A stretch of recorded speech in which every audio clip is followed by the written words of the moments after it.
आज का ये एपिसोड शुरू करने से पहले एक छोटी सी बात। क्या आप भी अपना पॉडकास्ट बनाने की सोच रहे हैं? तो एंकर ट्राई कीजिए। ये पॉडकास्ट बनाने का सबसे आसान तरीका है। नंबर एक, ये फ्री है। नंबर दो, इसमें कई सारे ऐसे टूल्स हैं जो आपको अपने फोन और कंप्यूटर पर रिकॉर्ड और एडिट करने की फैसिलिटी देते हैं। नंबर तीन, आप अपने पॉडकास्ट को डिस्ट्रीब्यूट भी कर सकते हैं, जिससे इसे स्पॉटिफाई और दूसरे प्लेटफॉर्म पर सुना जा सके। तो डाउनलोड कीजिए फ्री एंकर ऐप या विजिट कीजिए anchor.fm पर अपना पॉडकास्ट स्टार्ट करने के लिए। ये तो थी एक छोटी सी जानकारी, और अब शुरू करते हैं एपिसोड का सिलसिला। तो आज के एपिसोड में लीजिए सुनिए मुंशी प्रेमचंद के लिखे उपन्यास वरदान का भाग 25, विदाई, मेरी यानी समीर गोस्वामी की आवाज में। दूसरे दिन बालाजी स्नान ध्यान से निवृत्त होकर राजा धर्म सिंह की प्रतीक्षा करने लगे। आज राजघाट पर एक विशाल गौशाला का शिलारोपण होने वाला था। नगर की हाट बाट और बीथियां मुस्कुराती हुई जान पड़ती थीं। सड़क के दोनों पार्श्व में झंडे और झंडियां लहरा रही थीं। गृह द्वार फूलों की माला पहने स्वागत के लिए तैयार थे, क्योंकि आज उस स्वदेश प्रेमी का शुभागमन है जिसने अपना सर्वस्व देश के हित बलिदान कर दिया है। हर्ष की देवी अपनी सखी सहेलियों के संग टहल रही थी। वायु झूमती थी। दुख और विषाद का कहीं नाम न था। ठौर ठौर पर बधाइयां बज रही थी। पुरुष सुहावने वस्त्र पहने इठलाते थे। स्त्रियां सोलहों श्रृंगार किए मंगल गीत गाती थीं। बालक मंडली केसरिया साफा धारण किए कलोलें करती थी। हर पुरुष स्त्री के मुख से प्रसन्नता झलक रही थी, क्योंकि आज एक सच्चे जाति हितैषी का शुभागमन है जिसने अपना सर्वस्व जाति के हित भेंट कर दिया है। बालाजी जब अपने सुहृदों के संग राजघाट की ओर चले तो सूर्य भगवान ने पूर्व दिशा से निकलकर उनका स्वागत किया। उनका तेजस्वी मुखमंडल ज्यों ही लोगों ने देखा, सहस्त्रों मुखों से भारत की जय का घोर शब्द सुनाई दिया और वायुमंडल को चीरता हुआ आकाश शिखर तक जा पहुंचा।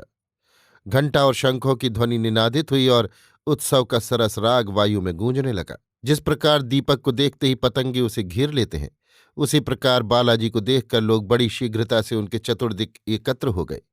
भारत सभा के 125 सभ्यों ने अभिवादन किया। उनकी सुंदर वर्दियां और मन चले घोड़े नेत्रों में खुबे जाते थे। इस सभा का एक एक सभ्य जाति का सच्चा हितैषी था और उसके उमंग भरे शब्द लोगों के चित्त को उत्साह से पूर्ण कर देते थे। सड़क के दोनों ओर दर्शकों की श्रेणी लगी थी। बधाइयां बज रही थी। पुष्प और मेघों की वृष्टि हो रही थी। ठौर ठौर नगर की ललनाएं श्रृंगार किए स्वर्ण के थाल में कर्पूर, फूल और चंदन लिए आरती करती जाती थीं। दुकानें नवागत बधू की भांति सुसज्जित थीं। सारा नगर अपनी सजावट से वाटिका को लज्जित करता था, और जिस प्रकार श्रावण मास में काली घटाएं उठती हैं और रह रहकर घन की गरज हृदय को कपा देती है, उसी प्रकार जनता की उमंगवर्धक ध्वनि भारत की जय हृदय में उत्साह और उत्तेजना उत्पन्न करती थी। जब बालाजी चौक में पहुंचे तो उन्होंने एक अद्भुत दृश्य देखा। बालक वृंद ऊदे रंग के लेसदार कोट पहने, केसरिया पगड़ी बांधे, हाथों में सुंदर छड़ियां लिए मार्ग पर खड़े थे। बालाजी को देखते ही वे 10-10 की श्रेणियों में हो गए और अपने डंडे बजाकर ये ओजस्वी गीत गाने लगे। बालाजी तेरा आना मुबारक हो बे, धनी धनी भाग्य हैं इस नगरी के, धनी धनी भाग्य हमारे, धनी धनी इस नगरी के वासी, जहां तब चरण पधारे, बालाजी तेरा आना मुबारक हो बे। कैसा चित्ताकर्षक दृश्य था। गीत यद्यपि साधारण था, परंतु अनेक और सधे हुए स्वरों ने मिलकर ऐसा मनोहर और प्रभावशाली बना दिया था कि लोगों के पांव वहीं रुक गए। चतुर्दिक सन्नाटा छा गया। सन्नाटे में ये राग ऐसा सुहावना प्रतीत होता था जैसे रात्रि के सन्नाटे में बुलबुल का चहकना। सारे दर्शक चित्र की भांति खड़े थे। दीन भारतवासियों, तुमने ऐसे दृश्य कहाँ देखे? इस समय जी भरकर देख लो। तुम वैश्याओं के नृत्य वाद्य से संतुष्ट हो गए, वारांगनाओं की काम लीलाएं बहुत देख चुके, खूब सैर सपाटे किए, परंतु ये सच्चा आनंद और ये सुखद उत्साह जो इस समय तुम अनुभव कर रहे हो, तुम्हें कभी और भी प्राप्त हुआ था? मनमोहनी वैश्याओं के संगीत और सुंदरियों का काम कौतुक तुम्हारी वैश्विक इच्छाओं को उत्तेजित करते हैं, किंतु तुम्हारी उत्साहों को और निर्बल बना देते हैं। और ऐसे दृश्य तुम्हारे हृदयों में जातीयता और जाति अभिमान का संचार करते हैं। यदि तुमने अपने जीवन में एक बार भी ये दृश्य देखा है तो उसका पवित्र चिन्ह तुम्हारे हृदय से कभी नहीं मिटेगा। बालाजी का दिव्य मुखमंडल आत्मिक आनंद की ज्योति से प्रकाशित था और नेत्रों से जात्यभिमान की किरणें निकल रही थी। जिस प्रकार कृषक अपने लहलहाते हुए खेत को देखकर आनंदोन्मत्त हो जाता है, वही दशा इस समय बालाजी की थी। जब राग बंद हो गया तो उन्होंने कई डग आगे बढ़कर दो छोटे छोटे बच्चों को उठाकर अपने कंधों पर बैठा लिया और बोले, भारत माता की जय। इस प्रकार शनैः शनैः लोग राजघाट पर एकत्र हुए। यहाँ गौशाला का एक गगन स्पर्शी विशाल भवन स्वागत के लिए खड़ा था। आंगन में मखमल का बिछावन बिछा हुआ था। गृहद्वार और स्तंभ फूल पत्तियों से सुसज्जित खड़े थे। भवन के भीतर 1 सहस्त्र गायें बंधी हुई थी। बालाजी ने अपने हाथों से उनकी नांदों में खली भूसा डाला, उन्हें प्यार से थपकियां दी। एक विस्तृत गृह में संगमरमर का अष्टभुज कुंड बना हुआ था। वो दूध से परिपूर्ण था। बालाजी ने एक चुल्लू दूध लेकर नेत्रों से लगाया और पान किया। अभी आंगन में लोग शांति से बैठने भी न पाए थे कि कई मनुष्य दौड़े हुए आए और बोले, पंडित बदलू शास्त्री, सेठ उत्तमचंद्र और लाला माखनलाल बाहर खड़े कोलाहल मचा रहे हैं और कहते हैं कि हमको बालाजी से दो दो बातें कर लेने दो। बदलू शास्त्री काशी के विख्यात पंडित थे। सुंदर चंद्र तिलक लगाते, हरी बनात का अंगरखा परिधान करते और बसंती पगड़ी बांधते थे। उत्तमचंद्र और माखनलाल दोनों नगर के धनी और लक्षाधीश मनुष्य थे। उपाधि के लिए सहस्त्रों व्यय करते और मुख्य पदाधिकारियों का सम्मान और सत्कार करना अपना प्रधान कर्तव्य जानते थे। इन महापुरुषों का नगर के मनुष्यों पर बड़ा दबाव था। बदलू शास्त्री जब कभी शास्त्रार्थ करते तो निस्संदेह प्रतिवादी की पराजय होती। विशेषकर काशी के पंडे और प्राग्वाल तथा इसी पंथ के अन्य धार्मिक गण तो उनके पसीने की जगह रुधिर बहाने के उद्यत रहते थे। शास्त्री जी काशी में हिंदू धर्म के रक्षक और महान स्तंभ प्रसिद्ध थे। उत्तमचंद्र और माखनलाल भी धार्मिक उत्साह की मूर्ति थे। ये लोग बहुत दिनों से बालाजी से शास्त्रार्थ करने का अवसर ढूंढ रहे थे। आज उनका मनोरथ पूरा हुआ। वे पंडों और प्राग्वालों का एक दल लिए आ पहुंचे। बालाजी ने इन महात्माओं के आने का समाचार सुना तो बाहर निकल आए, परंतु यहाँ की दशा विचित्र पाई। उभय पक्ष के लोग लाठियां संभाले अंगरखे की बाहें चढ़ाए गुथने को उद्यत थे। शास्त्री जी प्राग्वालों को भिड़ने के लिए ललकार रहे थे और सेठ जी उच्च स्वर से कह रहे थे कि इन शूद्रों की धज्जियां उड़ा दो। अभियोग चलेगा तो देखा जाएगा, तुम्हारा बाल बांका न होने पाएगा। माखनलाल साहब गला फाड़ फाड़ कर चिल्लाते थे कि निकल आए जिसे कुछ अभिमान हो, प्रत्येक को सब्ज बाग दिखा दूंगा। बालाजी ने जब ये रंग देखा तो राजा धर्म सिंह से बोले, आप बदलू शास्त्री को जाकर समझा दीजिए कि वो इस दुष्टता को त्याग दे, अन्यथा दोनों पक्ष वालों की हानि होगी और जगत में उपहास होगा सो अलग। राजा साहब के नेत्रों से अग्नि बरस रही थी। बोले, इस पुरुष से बातें करने में मैं अपनी अप्रतिष्ठा समझता हूं। उसे प्राग्वालों के समूह का अभिमान है, परंतु मैं आज उसका सारा मद चूर्ण कर देता हूं। उनका अभिप्राय इसके अतिरिक्त और कुछ नहीं है कि वे आपके ऊपर वार करें, पर जब तक मैं और मेरे 5 पुत्र जीवित हैं तब तक कोई आपकी ओर कुदृष्टि से नहीं देख सकता। आपके एक संकेत मात्र की देर है, मैं पलक मारते उन्हें इस दुष्टता का स्वाद चखा दूंगा। बालाजी जान गए कि ये वीर उमंग में आ गया है। राजपूत जब उमंग में आता है तो उसे मरने मारने के अतिरिक्त और कुछ नहीं सूझता। बोले, राजा साहब, आप दूरदर्शी होकर ऐसे वचन कहते हैं। ये अवसर ऐसे वचनों का नहीं है। आगे बढ़कर अपने आदमियों को रोकिए, नहीं तो परिणाम बुरा होगा। बालाजी ये कहते कहते अचानक रुक गए। समुद्र की तरंगों की भांति लोग इधर उधर से उमड़ते चले आते थे। हाथों में लाठियां थीं और नेत्रों में रुधिर की लाली, मुखमंडल क्रुद्ध, भ्रकुटी कुटिल। देखते देखते ये जन समुदाय प्राग्वालों के सिर पर पहुंच गया और समय सन्निकट था कि लाठियां सिर को चूमे कि बालाजी विद्युत की भांति लपक कर एक घोड़े पर सवार हो गए और अति उच्च स्वर से बोले, भाइयों, ये क्या अंधेर है? यदि मुझे अपना मित्र समझते हो तो झटपट हाथ नीचे कर लो और पैरों को 1 इंच भी आगे न बढ़ने दो।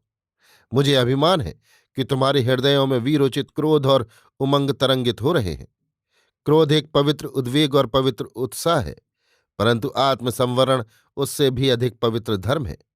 इस समय अपने क्रोध को दृढ़ता से रोको। क्या तुम अपनी जाति के साथ कुल कर्तव्य पालन कर चुके कि इस प्रकार प्राण विसर्जन करने पर कटिबद्ध हो?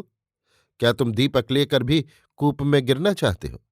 ये लोग तुम्हारे स्वदेश बांधव और तुम्हारे ही रुधिर हैं। उन्हें अपना शत्रु मत समझो। यदि वे मूर्ख हैं तो उनकी मूर्खता का निवारण करना तुम्हारा कर्तव्य है। यदि वे तुम्हें अपशब्द कहें तो तुम बुरा मत मानो। यदि वे तुमसे युद्ध करने को प्रस्तुत हों तो तुम नम्रता स्वीकार कर लो और एक चतुर वैद्य की भांति अपने विचारहीन रोगियों की औषधि करने में तल्लीन हो जाओ। मेरी इस आज्ञा के प्रतिकूल यदि तुम में से किसी ने हाथ उठाया तो वो जाति का शत्रु होगा। इन समुचित शब्दों से चतुर्दिक शांति छा गई। जो जहां था वो वहीं चित्रलिखित सा हो गया। इस मनुष्य के शब्दों में कहाँ का प्रभाव भरा था जिसने 50 सहस्त्र मनुष्यों के उमड़ते हुए उद्वेग को इस प्रकार शीतल कर दिया, जिस प्रकार कोई चतुर सारथी दुष्ट घोड़ों को रोक लेता है। और ये शक्ति उसे किसने दी थी? न उसके सिर पर राजमुकुट था, न वो किसी सेना का नायक था। वो केवल उस पवित्र और निस्वार्थ जाति सेवा का प्रताप था जो उसने की थी। स्वजाति सेवक के मान और प्रतिष्ठा का परिणाम वे बलिदान होते हैं जो वो अपनी जाति के लिए करता है। पंडों और प्राज्ञ वालों ने बालाजी का प्रतापवान रूप देखा और स्वर सुना तो उनका क्रोध शांत हो गया। जिस प्रकार सूर्य के निकलने से कोहरा फट जाता है, उसी प्रकार बालाजी के आने से विरोधियों की सेना तितर बितर हो गई। बहुत से मनुष्य जो उपद्रव के उद्देश्य से आए थे, श्रद्धापूर्वक बालाजी के चरणों में मस्तक झुकाकर उनके अनुयायियों के वर्ग में सम्मिलित हो गए। बदलू शास्त्री ने बहुत चाहा कि वो पंडों के पक्षपात और मूर्खता को उत्तेजित करें, किंतु सफलता न हुई। उस समय बालाजी ने एक परम प्रभावशाली वक्तृता दी जिसका एक एक शब्द आज तक सुनने वालों के हृदय पर अंकित है और जो भारतवासियों के लिए सदा दीपक का काम करेगी। बालाजी की वक्तृताएं प्रायः सारगर्भित हैं, परंतु वो प्रतिभा, वो ओज जिनसे ये वक्तृता अलंकृत है, उनके किसी व्याख्यान में दीख नहीं पड़ते। उन्होंने अपने वाक्यों के जादू से थोड़ी ही देर में पंडों को अहीरों और पासियों से गले मिला दिया। उस वक्तृता के अंतिम शब्द थे, यदि आप दृढ़ता से कार्य करते जाएंगे तो अवश्य एक दिन आपको अभीष्ट सिद्धि का स्वर्ण स्तंभ दिखाई देगा, परंतु धैर्य को कभी हाथ से न जाने देना। दृढ़ता बड़ी प्रबल शक्ति है। दृढ़ता पुरुष के सब गुणों का राजा है। दृढ़ता वीरता का एक प्रधान अंग है। इसे कदापि हाथ से न जाने देना। तुम्हारी परीक्षाएं होंगी, तुम्हें लगातार निराशाओं का सामना करना पड़ेगा। वे तुम्हारी प्रतिबंधक होंगी। ऐसी दशा में दृढ़ता के अतिरिक्त कोई विश्वास पात्र पथ प्रदर्शक नहीं मिलेगा। दृढ़ता यदि सफल ना भी हो सके तो संसार में अपना नाम छोड़ जाती है। बालाजी ने घर पहुंचकर समाचार पत्र खोला। मुख पीला हो गया और सकरुण हृदय से एक ठंडी सांस निकल आई। धर्मसिंह ने घबराकर पूछा, कुशल तो है? बालाजी, सदिया में नदी का बांध फट गया। 10 सहस्त्र मनुष्य गृहहीन हो गए। धर्मसिंह, ओहो। बालाजी, सहस्त्रों मनुष्य प्रवाह की भेंट हो गए। सारा नगर नष्ट हो गया। घरों की छतों पर नावें चल रही हैं। भारत सभा के लोग पहुंच गए हैं और यथाशक्ति लोगों की रक्षा कर रहे हैं, किंतु उनकी संख्या बहुत कम है। धर्मसिंह सजल नयन होकर, हे ईश्वर, तू ही इन अनाथों का नाथ है। बालाजी, गोपाल गौशाला बह गई।